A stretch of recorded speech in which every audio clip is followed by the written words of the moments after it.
part of the show. Trey, if you would please share with us your definition of a today's dad. Well, today's dad for me has evolved because now I have 15-year-old twins. So I'm in a different phase than I have been in previous years. And I always thought, as specifically having twins, it must get easier as it gets older or as they get older. And I've had this nice little honey spot where now they're self-sufficient. They can do everything of their own. As soon as my son gets off his ass, gets out and continues to cut the grass, you get that's why you have kids, so they'll take over chores like that.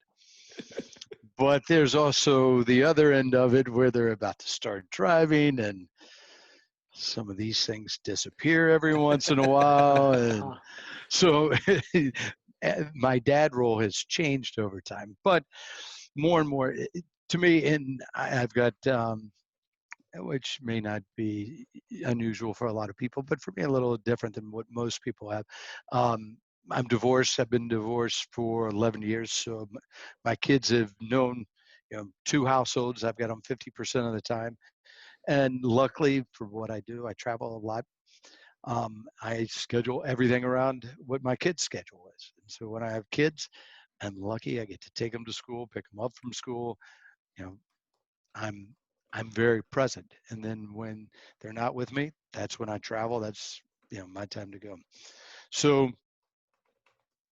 I try to put together experiences more than anything. My son and I had a great trip out to a dude ranch in Montana earlier in the summer, which was fantastic. We have float tripping, fly fishing and horseback riding and all that.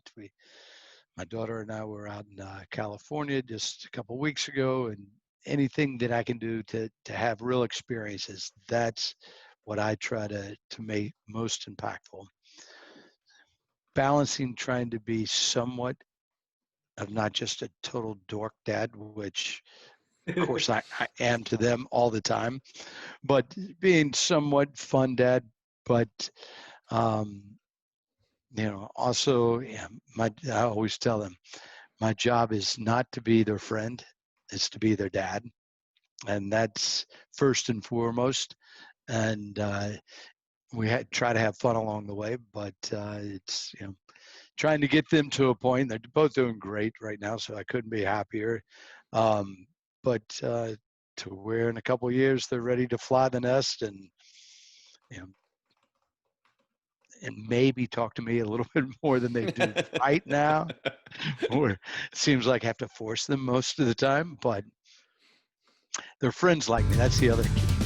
If you can get their friends to like you, then they have to hang out with you, even though they don't want to. I love that, man. I love that. There is I feel like so much of that definition for you is about balance, right?